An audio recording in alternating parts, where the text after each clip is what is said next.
Thanks for your patience and for coming out on this delightful evening. Nala kadich wajak mort kain karak na jawali la butcher, wejining wajak kadijin, wenyitting bula yeah. We acknowledge the Wajak people as the traditional owners of the land on which we meet and recognise that their cultural and heritage beliefs are still important today. This meeting tonight is being recorded but is not being live streamed, so it's recorded for our records. It does mean you need to speak into a microphone so that we can clearly capture your voice, if that's all right. If you've just walked in, we'll get your name on the meeting attendance register at some point, but please make yourself known to the minutes desk at the back if you have any questions or motions that you want to raise. So we're going to run through a number of items of business tonight: the presentation of the annual report, public question time, and then motions that have been received. And before we go through till closure, if you haven't been to one of these meetings before, feel free to ask for guidance along the way if you want to contribute in some way. We won't time people, but we do. For those of you who are frequent flyers with council meetings, we would suggest you try and keep questions to about 3 minutes, and debate, speaking in debate to 10 minutes is the maximum that we allow councillors. They don't usually use all of it, so just, I guess, bearing those things in mind. So first, we need to move that the annual report be accepted. Do I have a mover for the acceptance of the annual report? Yep, Jenny Archibald moving it. And a seconder, John Dowson.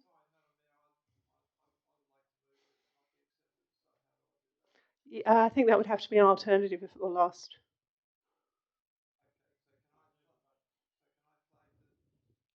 Well, when we get into debate, you probably could. No. So just for everyone to understand, there's a recommendation, which is that it's accepted. That would be debated. And if that were lost in a vote, then you could put out an alternative recommendation. Yep. So Jenny Archibald has moved that the annual report be accepted. A seconder for that, Bryn Jones. And do we have any speakers on the item, the annual report? The mover or seconder want to speak first? You have the right. No. Yep, Ian. Okay. By the way, I know some people's names and not others, so I'm not being rude if I don't know your name, and I'll ask you to state it if you can. Thanks. Ian Kerr, South Fremantle. I had a couple of questions on the annual report. The first one, I hope is fairly simple. There were actually some cosmetic and design differences between the version of the annual report that was on the website at the time. Just to come up with it then. At the time that council considered the annual report, which is one that I downloaded. The one that is now available appears to be similar or the same, except for the table of contents. And that just causes me some concern, so I'd seek confirmation that the detail in the report is actually the same.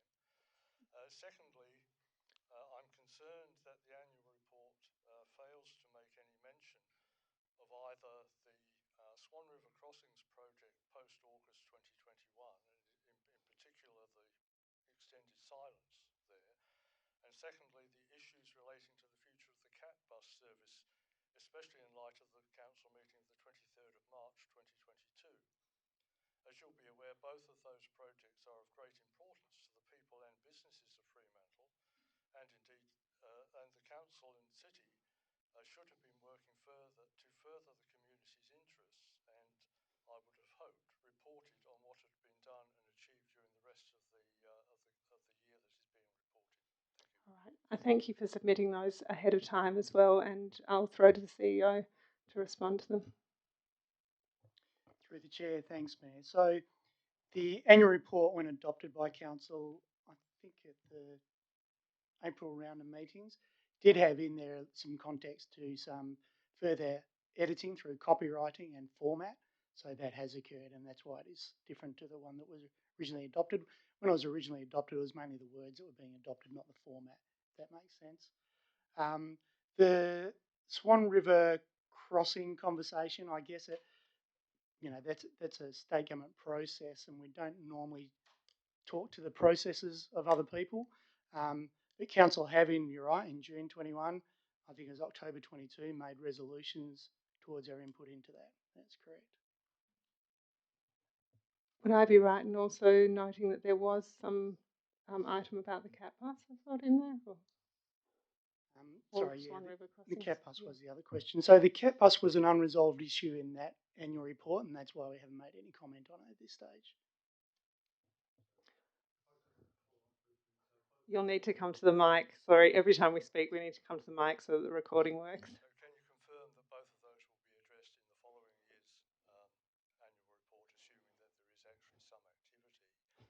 My concern is that the lack of substantial mention in this year's annual report doesn't suggest that council or the administration had actually been active in the process.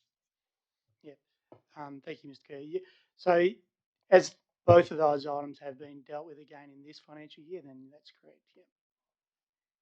All right, I think the next person who had their hand up was Mr. Dowson.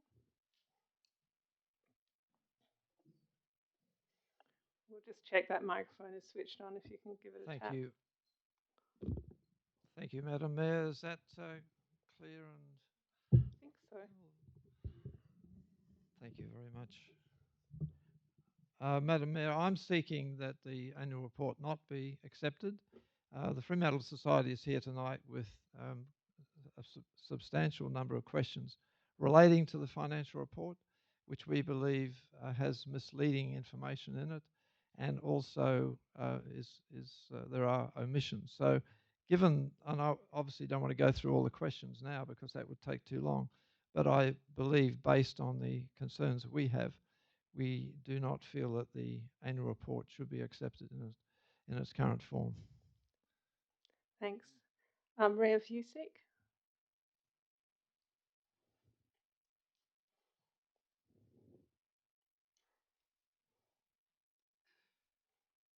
Thank you. Maria Vusic from South Fremantle. I don't think that this annual report should be accepted because there's some substantial errors in it.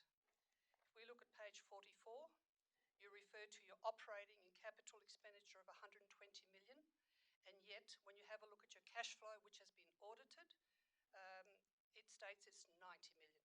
So you're $30 million out there, which I think is significant.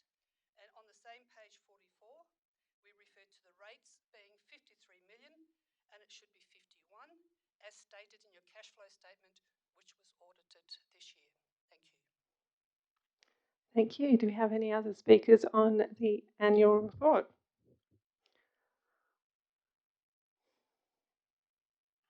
All right, giving you all time.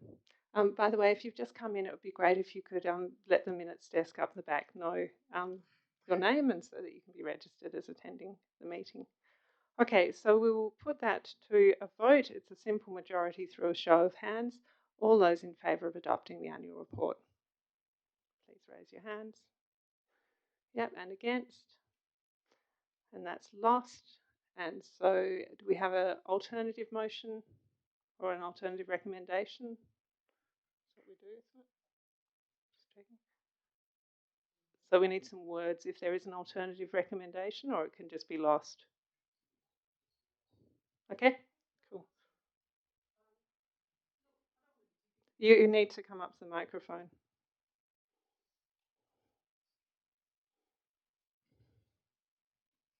I don't want to be difficult, but if we're talking about an annual general report, we're talking about accuracy of information.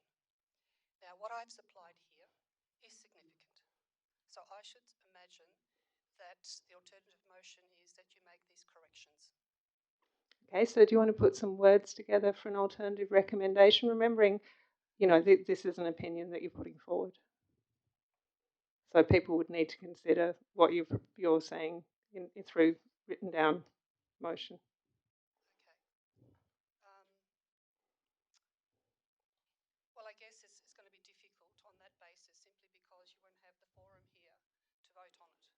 No, I mean, usually if you think you would like to put forward an alternative, what you do is you prepare it beforehand so that it's able to go up on the screen, because otherwise you're asking people to vote for something that they can't see and consider. I'll have it lost then. Thank you. Thank you. All right. Now we're going to go through to public question time. So there was a deadline of 9 a.m. this morning for questions to be submitted, and I appreciate particularly Mr. Ian Kerr for meeting that deadline. We did receive some long and multiple questions. 25 questions were received from Ria Vusic at 12:51 p.m. 13 questions in multiple parts were received from John Dowson at 5:07 p.m. So staff have had no time to be able to respond to those questions because they are detailed. And these questions are going to be answered in the minutes. So you're welcome to read those questions out if you want to do that in a public forum, but they will be answered in the minutes rather than on the spot tonight. So I've got listed to ask questions. It's in reverse order. Gina, no, that's a motion. So Ian Kerr, and then Maria Vusic. I'm just going to read out all the people who I've got listed to ask questions in case you don't hear your name and think I had a question. Charles Nicholson and Clayton Gunning. And that's all I had written down for questions. So if you didn't hear your name in that, John, why is your name not on here? Did you sign in? Yes, you did. Are you submitting a question? Yes, you are. Okay. Sorry, John, you're also on that list. Anyone else who had hoped to ask a question? Then, yep. Cool. All right, Ian. Getting some exercise here. I have 3 questions. Do you want to take them individually or read them out all at once? Because we have them in writing as well, I'm happy for you to read them all out and then we'll respond to them all. Okay. The first question is asking, why did the council and city fail to engage with the community early in the process of the Swan River Crossings project or the future of the CAT bus service? In both cases, we are now collectively in a difficult position that might have been avoided had council and or the city acted in accordance with its own community engagement policy, which states A, that the key purpose of the policy, which is to make better decisions by bringing the voices of communities and stakeholders into the topics that are important to them, and to lead a culture which respects and welcomes community input, and B, the policy's own definition of community as including individuals and groups of people not part of an organised structure or group, as well as stakeholders who are defined as people who are organised under the banner of a defined group or organisation. So that's the first one. You want me to go on to the other straight away? Thank you. The second one relates specifically to the CAT service and the discussions and negotiations about that. What research did the City of Fremantle undertake to support its negotiations for continuation of the CAT service? How is it that the Rockingham Shuttle, which has run since 2007 and performs a similar function to the Fremantle CAT, only came to Council's attention in the past couple of weeks? What discussions were held with other parties with respect to the continuation of the CAT service? And how is it that Fremantle MLA Simone McGurk and Transport Minister, now Deputy Premier Rita Saffioti, have said they only became aware of this issue recently? The third one is on a different topic. It's to do with the community engagement policy.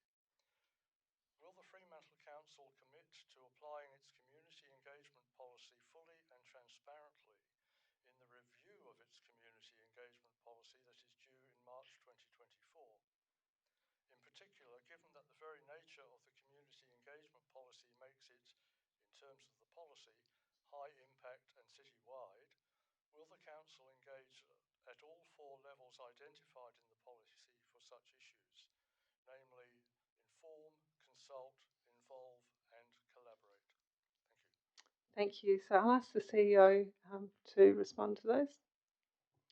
Thank you, through the Mayor. On the first question of the consultation and engagement over the Swan River crossings and the CAT, the City has on numerous occasions adopted resolutions based on community feedback in relation to Swan River crossings, all those times on where the alignment of the bridge will be and the consultation that we were hoping to improve on. I think that started in mid-2020 with the 6 principles that we had, again in March 21, and I think in June 22, those resolutions were put forward.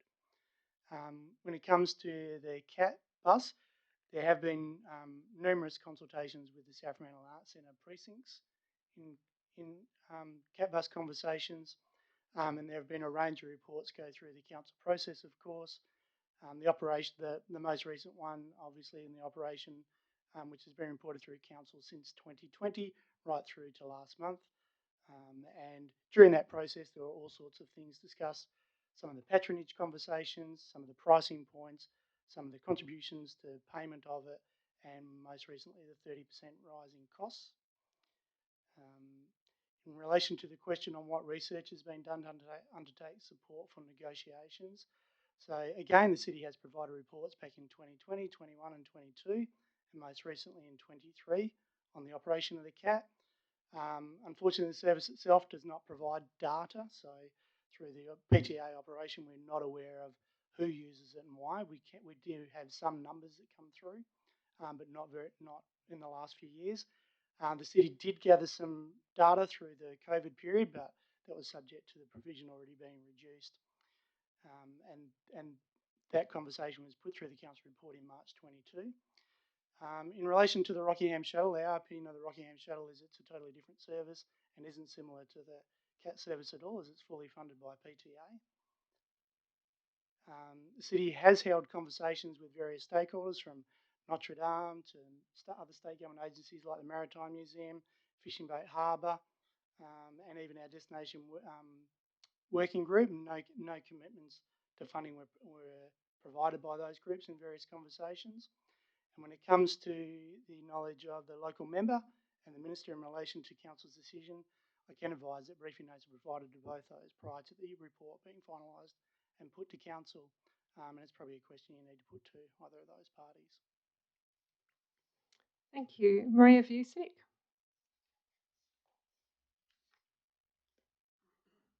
Sorry, and I might just say we will put forward these answers in the minutes to the meeting as well.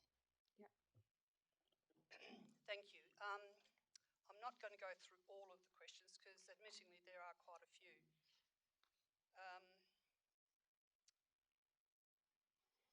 Question 1. For the last 3 years, I have noted that Fremantle's audited financial statements are presented so late each year in comparison to other councils.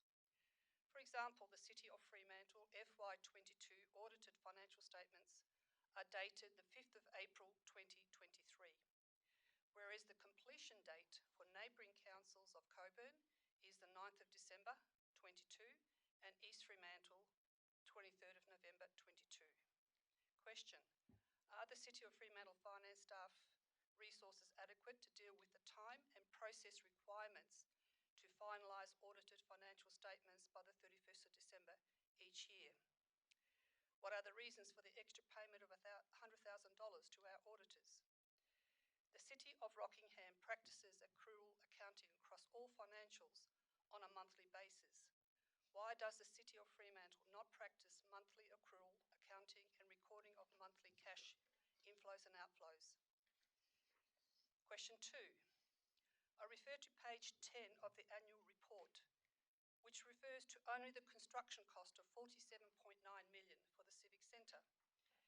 You have excluded all architectural fees, project management fees and other project costs. It's like building your own house and you only pay for the costs, but you don't pay the builder, you don't pay the utilities and other associated costs. It's misleading. The audited Civic Centre costs are at least $63 million on record, plus the added costs over the last 18 months, which will probably look at a cost of about 65. Question: will you amend the annual report to show at least 63 as audited? Why did you not report on the total project costs? Question 3. I'll leave that on record. Okay, question 4. The balancing of last year's budget was predicated on the sale of Quarry Street for $4.9 million by the 30th of June 2023. How will the 4.9 impact this year's budget, 23-24? Why is the sale process taking so long? And what does rebudgeted mean? The property, I'm assuming, will not be sold by the 30th of June, so you're going to have a problem of 4.9 million from last year. Question 5, in particular, this is about the cat bus. The community has shown strong opposition on the defunding of the cat bus. The community are vocal via emails, letters and attending council meetings. The PTA funds 40% and the council 60%. The current blue bus service costs us about $360 to maintain. The restoration of the full blue and red cat buses will cost us around about $870 per year. Question: can you provide evidence that the Mayor has lobbied at a high level the following: Notre Dame, PTA, Ports, State Government? Next question: can evidence be provided of the alternative preparations that the Council has achieved to provide alternative transport that will replace the cat bus service from the 1st of October 2023? Next question: if the Council's finances were better, would the cat bus service be defunded? Next question: the Council has stated that it is not the Council's role to fund state services such as transport as justification for the defunding. Why does the City fund security in the Civic Centre and community safety? And I took this straight out of the website. Community safety means this: that our city officers strive to be the first responders to antisocial or nuisance behaviour and low-level criminal activity such as street drinking and shoplifting. I thought that was the police job. Why is this argument used to defund the cat bus? The city funds the Fremantle Arts Centre, which makes over $1 million loss. Many local ratepayers and residents fund the service and get no benefit from it. So the FAC is massively more expensive. So why was the cat bus chosen over reducing the FAC's budget?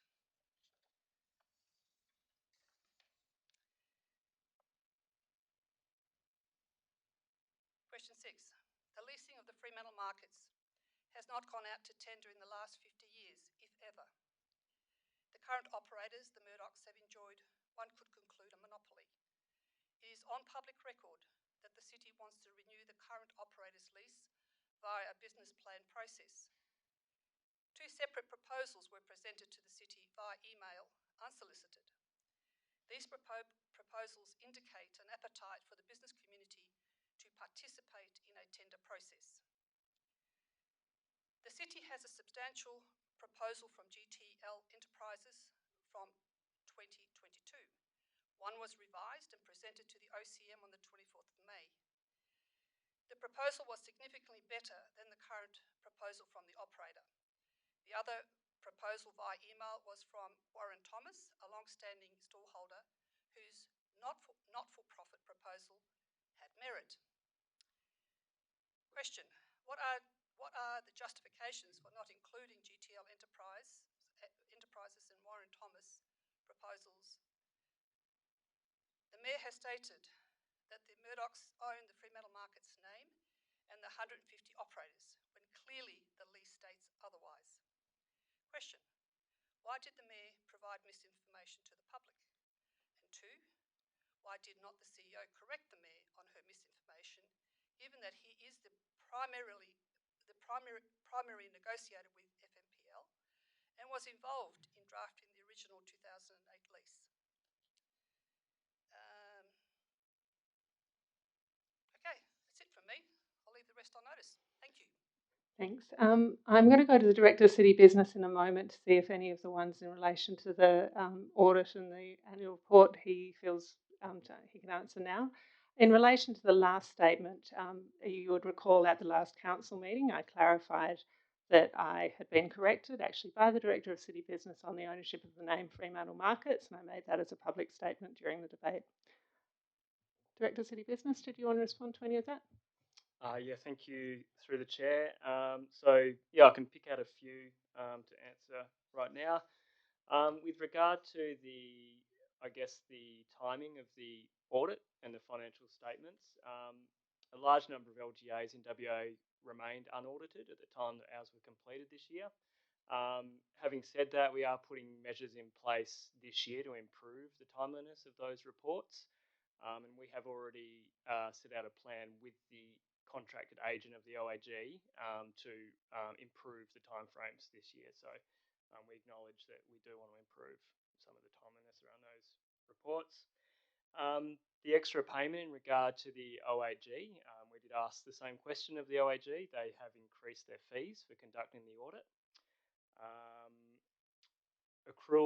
Your question about accruing accounting, we account for rates, service charges, interest income, term deposits, insurance expenses, and interest expenses on borrowings and leases, all on an accrual basis already. Everything else is recognised and recorded at the period they are encountered. Quarry Street, the balancing the budget wasn't predicated on the sale of Quarry Street. The proceeds from the sale of Quarry Street would simply be moved to reserve, so it had no impact on the bottom line. And Fremantle Markets, I will just probably respond to that just by, I guess, reminding or referring to a council decision made on 10th of June 2020, where council did actually authorise the CEO to negotiate with the Fremantle Markets FMPL the terms of a possible lease term extension for the current lease. Noting that we were asked to talk about an extension, any minimum contribution by the tenant for the essential works, and any extension to be based on the requirements under the Local Government Act, which is absolutely what we're adhering to at the moment. And I'll pass on to anyone else who might have any other answers to the other.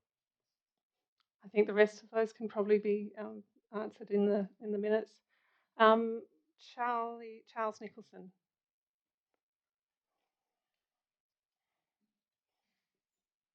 Thank you, Madam Mayor. Is this working? Certainly is. Oh, all right. My questions relate to the annual report, page 22, beaches benefit from budget, which includes and 100,000 for parking and public facilities at Port Beach, ensuring that beach goers have a great time in and out of the water. Now, the problem there is we have all this erosion going on, water running off the car park, down the accesses to the beach, creating a hazard. So as for having a great time coming out of the water, well, half the time they're blocked off because every time there's a rainstorm, it all washes out. And then our rates go in replenishing it because a man has to come along with a little machine, pick up a whole lot of sand, or bring along a 10-ton truck and dump loads and loads of sand in to fill the holes. And they're blocked off. You can't get in, occupational health and safety. So my first question goes back to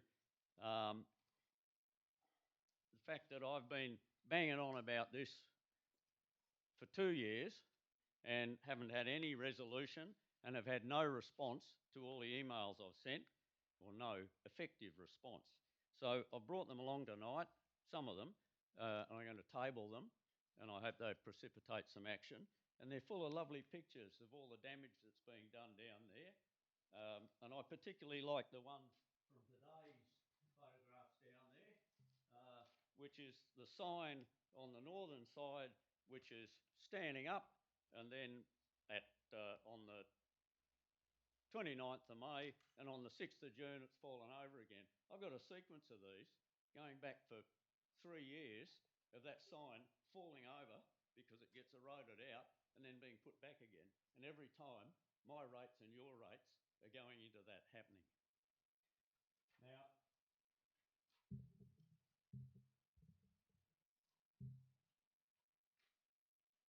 so My first question is, when will Council respond to my 5 or more emails since the 7th of August 2021 and my Thinking Aloud feature in the Herald of the 21st of August 21 that got a lot of positive response from a lot of people,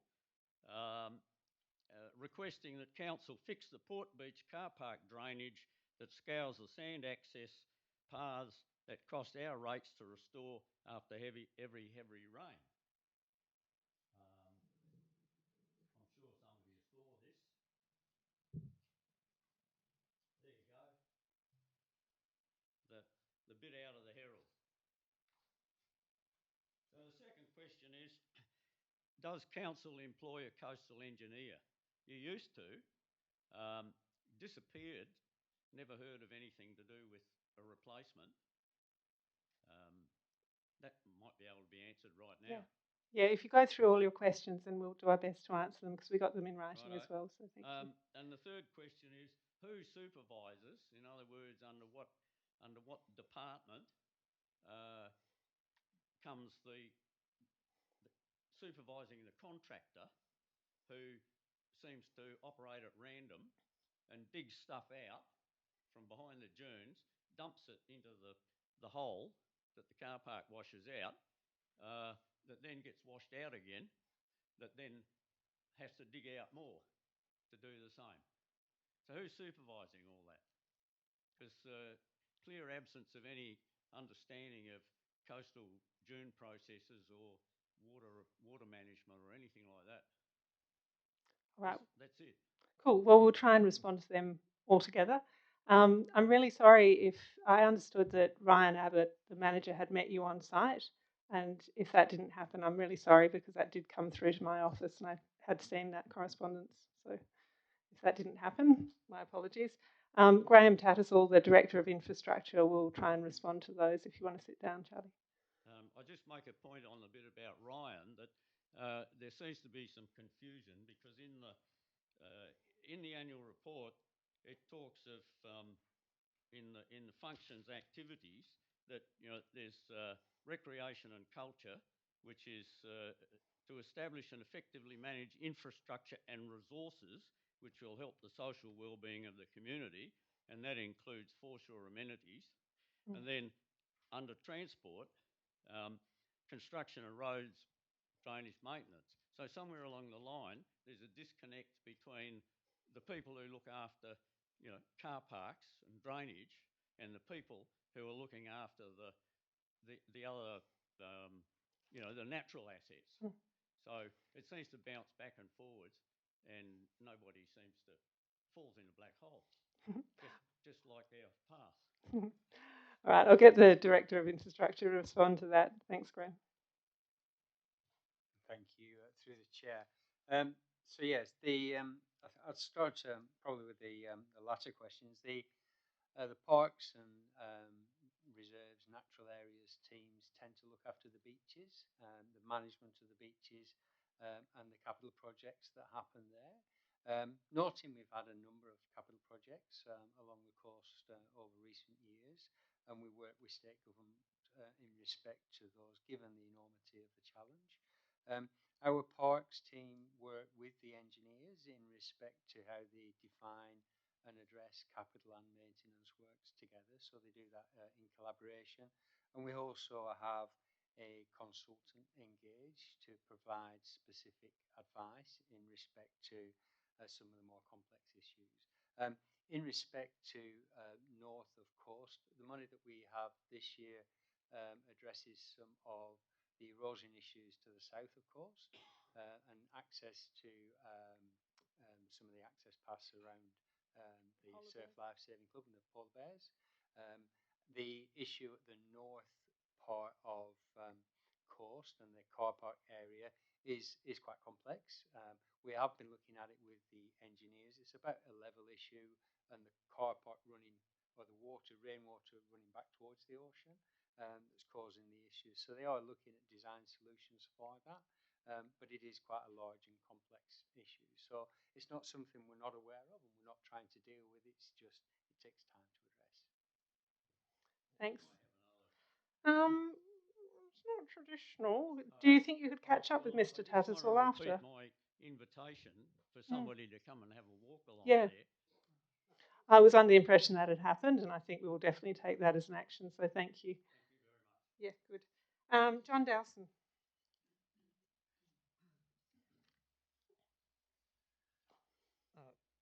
Madam Mayor, thank you. Firstly, apologies for the delay in getting these questions to you. It has taken quite a few days of work. I mean, we've put a lot of time into this, talking to a large number of people. So I have given the officers a copy. If anybody else at the front desk I needs, think you emailed them as well. Am I I emailed correct? them, Yeah, but we've got a them. bit late, and then I've got a spare copy if anybody wants them. Look, I realise I've got quite a few questions, and I won't be asking all of them because some of them have been asked already by Councillor Vucic. And if I hear anybody snoring, I will give way. But I do want to go through these as quickly as I can. So question 1 about late financial statements, I won't ask that because that's been asked. Question 2 is about financial unsustainability. The statement of cash flows on page 6 of the financial statements shows a negative outflow of cash of $6 million, similar to the negative outflow of $6 million in financial year 21. Had a significant number of capital projects not been delayed in financial year 22, the cash flow situation would have been catastrophic. Based on this trend, the council is not financially sustainable. Without raising rates even higher, selling more investment properties or reducing staff services to ratepayers. What is the council doing to reverse this negative outflow of cash trend? Question 3 is about the administration building costs not being stated accurately, we believe, on page 10 of the annual report. I won't go into that because that was also dealt with by Councillor Vucic. Question 4 is heritage assets and best practice. In note 8 to the financial statements, the council's heritage assets are not shown separately, which is done openly and transparently by other councils, including the City of Perth. The question has been asked previously but been ignored. Given the importance of Fremantle's heritage as stated by the council, why are heritage assets not shown separately in the notes to the financial statements in line with best practice? Question 5. Lack of maintenance of assets. In note 12 to the financial statements, the operating expenses spent on investment properties, which includes heritage properties, is only $10,455. Given investment properties total $23 million, how does the council justify such low spending to maintain upkeep on the council's investment properties? This issue has been highlighted to the Fremantle Society by a whistleblower who stated that Fremantle Council financial processes are so poor that millions of dollars each year are being wasted. Question 6. Lack of renewal of depreciating assets. In note 8 to the financial statements, the additions to renew plant and equipment is 0. Given the gross plant and equipment asset base of 10.9 million, how does the council justify nil renewal expenditure for plant and equipment which is depreciating? 7 Jones Street. A financial train wreck, it would seem. I think the property cost 7.8 million and it's now worth about 3.4. Why is there no provision for rehabilitation recorded for the contaminated Jones Street property and the South Fremantle landfill site as required by accounting standards? Part 2 of the question, has the council decision of 2021, which is C21071, which requests the CEO prepare a report on potential medium and longer term options for the Jones Street site, has that been done and is it available to view? And part 3 is, what are the year-on-year costs and income for the Jones Street site since the date of purchase. Question 8 and question 9 I won't ask. 8 was about staff vacancies and 9 was about the Quarry Street sale. Question 10, and we've got 3 to go. Question 10, 300 new laptops. On page 44 of the annual report, there is reference to the rollout of 300 new laptops and PC devices. Is this actually correct? And where is this shown in the notes to the financial statements? Question 11, the Fremantle Arts Centre. The following statement on page 22 of the annual report is misleading. It states, excuse me, the conservation plan will guide 4.9 million of approved conservation work. Now, this statement sort of implies that $4.9 million of conservation works have already been approved when they have not.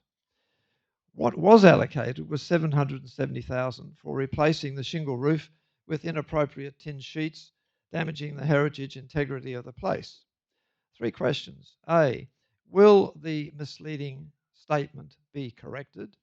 B, what sum of money is proposed to be allocated in the 2022-2023 budget for restoration works at the Arts Centre?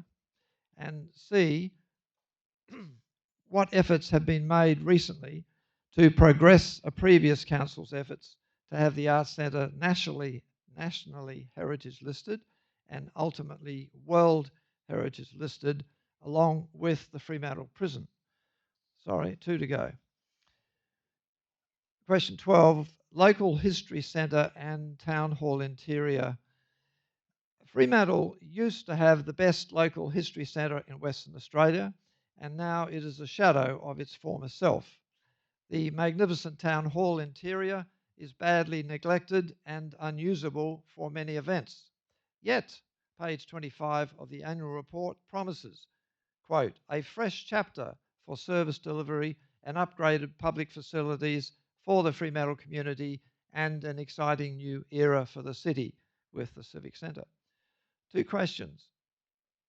Will the estimated $25,000 needed for glass sheeting to move the local history centre from its underground position to the ground floor be provided in the 2023-24 budget and treated as urgent? And B, it is understood that a working group has been formed to look at the future use of the Town Hall interior, but this will take years. Will urgent works for the Town Hall interior be budgeted in 2023-2024 so we can enjoy the fresh chapter with upgraded facilities and the exciting new era as promised but not yet delivered? Final question. And Madam Mayor, I do say that these questions we hope are painful enough to get good answers from and improve things. We come with goodwill. We really just want to see Fremantle Council flourish with the right amount of money to do the right amount of things and get all our, in particular, our heritage properly kept in great condition. So the last question is to do with the Fremantle markets. The Fremantle Society asked questions at FPOL on the 10th of May about the Fremantle markets, and they were answered in a very scanty fashion. And so we re-ask in a slightly different way. In relation to the Fremantle markets, Environ's Master Plan 2007, which of the 31 policies have been implemented? And in particular, has policy number 20 been implemented? 2, as per clause 2.3 of the operating strategy, was the money set aside, that is $150,000 a year for 10 years, or 1.5 million, was that spent on conservation works as intended? What specifically was the 1.5 million spent on? When the Fremantle Society asked, as per clause 4.14,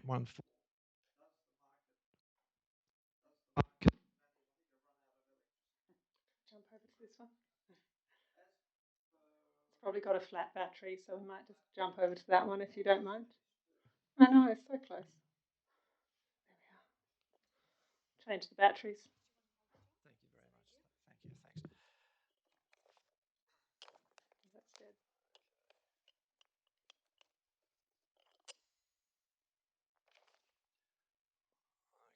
As per clause 4.14, does the market manager meet with the stallholders at least 4 times per year? The answer we were given was yes, but that is not what the stallholders tell us. Could that be checked, please? The recently released business plan out for public comment mentions up to $3 million will be sought from the Murdochs to get a new lease. Up to could be substantially less. Why was a definite figure not included in the business plan? The business plan is informed by an asset management plan prepared for the Fremantle markets, which included conservation together with works to meet health and building compliance issues. And this was used in the development of the business plan. Is that plan publicly available, please? Why does the business plan not clearly articulate the priority of works needed at the markets? And finally, why are no conservation works mentioned in the business plan when the conservation plan of 2007 clearly details works needed and their priority? Thank you for your patience. Thank you. There's quite a wide range of questions there, so I won't get directors to, unless they feel comfortable, to jump in and answer any of those with less than an hour's notice. But if there were any of the annual report ones, I guess, that were probably predicted for tonight, you might be able to jump in there. Through the chair, obviously we'll provide a detailed response to those questions, but I might just speak generally now to some of the financial questions. So with regards to renewal, the city has $447 million worth of assets. That's 111 buildings, 179 kilometres of roads, 273 kilometres of footpaths, 97 kilometres of drainage. In 21-22, we spent $17 million on renewal and other projects to look after these assets. Going through some of our other key highlights from that year, we delivered new projects, including completion of the new Fremantle Golf Course, Port Beach Sand Nourishment, a range of other projects. Just generally in relation to our financial position, we continue to build on the city's financial health overall after having the second best financial health indicator in the state the previous year. We again received an unqualified audit report from the Office of the Auditor General. We generated $80 million in revenue. We recorded a surplus of $2.1 million in addition to carry forward funds. As always anticipated, we drew down on some reserves to fund activities related to the Wayaluk Civic Centre project, which was a significant project. We've also achieved and locked in incredibly low interest rates as part of our strategic borrowing program, including the Treasury loan for this building, which is really important amid rapidly increasing interest rates at the moment.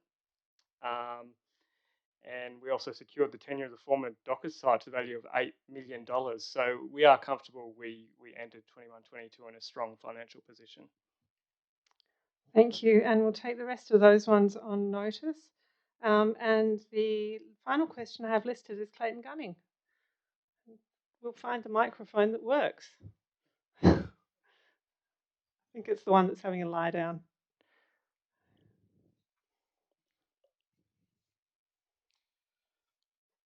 I just noted Mr. Hammond mentioned in the public golf course. Council has failed dismally to get the best outcome for anyone with the reworking of the Fremantle public golf course. What is the status of the expressions of interest? And what is the plan if a suitable partner with $3+ million to invest doesn't come forward? Just to give you a little bit more on that, I understand that we're going back 5 years, and it's not necessarily the people on the council now, or even all the officers in their current roles who are responsible for it, but it is an absolute disaster.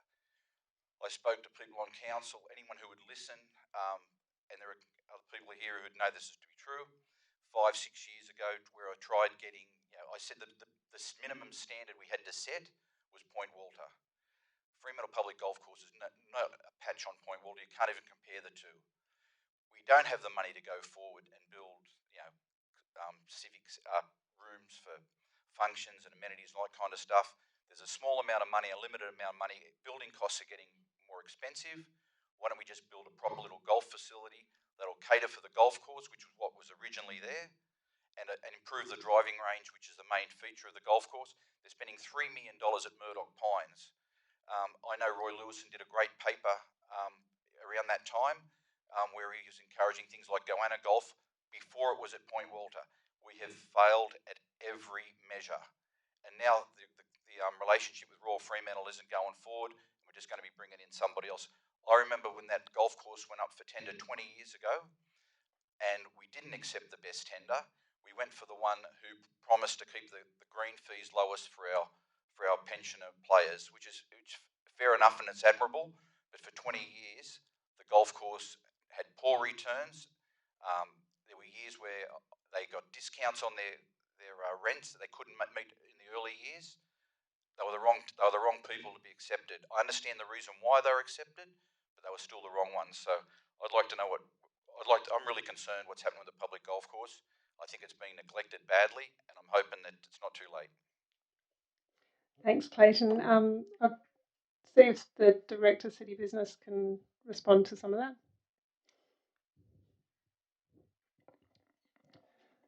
Through the chair, we have actually currently got a public expression of interest process open now to explore operators for the golf course, and we're currently reviewing submissions as part of that process. I might just ask the Director of Infrastructure if he wants to add to that. With respect, I'm aware of that, and I mentioned that in what I said. You repeated what I said. The golf course is all you did was repeat what I said. I think it's a little difficult for directors to comment on an EOI that's currently open, but perhaps on the infrastructure side, I can ask the Director of Infrastructure if he'd like to add anything. Thank you. Through the chair. So there's two parts to this project now. We've delivered the golf course works, and the golf course itself is functioning. And as you say, is being managed currently by the Royal Fremantle Golf Course. The expression of interest for an operator has been out and is closed, and we're reviewing that. We've also designed and developed a proposal for a building and a community facility, and we're comparing the tender returns in respect to opportunities that might arise through the expression of interest process as well. So we've got options on the table. We have got carry forward funds that were allocated for this project to deliver the building part of the project, but we're now at a critical time of evaluation. So you will see something come relatively soon in respect to what our options are. Okay, so stay tuned in the next couple of months. That brings us to the end of public question time, which means that we're going to go to motions. And I have 4 motions listed, 3 from Ian Kerr and 1 from Gina Blakemore. So I will go through them in order. So Ian, would you like to move your first motion? I'll just let you announce it, and then I'll find a seconder for that. Should we put that microphone in the stand? Would that be better, or do you want to put it in the stand? Will it be better for you? The stand's a bit low for me, so True. I'll keep it like this. If you're comfortable, we're good. My first motion is that Council establish means of achieving more robust and ongoing engagement with and understanding of the expectations and aspirations of the Fremantle community, including but not limited to a community engagement panel that provides a community voice to help guide decision making on major projects, plans and strategies and issues affecting the cities, and advisory groups on important issues of ongoing concern. Okay, so a seconder for that one.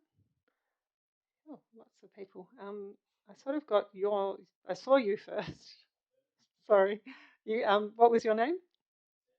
Sam. Sam Pickup. Yep. So seconded by Sam. Okay, back to you if you wish to speak. Yep. Okay, I shall try to be brief. Back in 1995, I had the privilege of being one of the first elected councillors to the then town of Vincent, which was created with the split up of the city of Perth. Now, I don't want to put the city of Vincent up as a model of all things good, but one of the things that we recognised right from the start as a council, given that only 3 of the 9 elected members had previous local government experience, was that we did not know everything. And there were people out there in the community who knew a lot more than we did about a whole raft of things. So very early on, we established, partly at the behest of one member of our community who used to live in North Sydney and was a fan of Ted Mack, we established precinct groups. And I know the City of Fremantle has precinct groups, but those have their limitations because they tend to focus more, they're relatively small and they tend to focus more on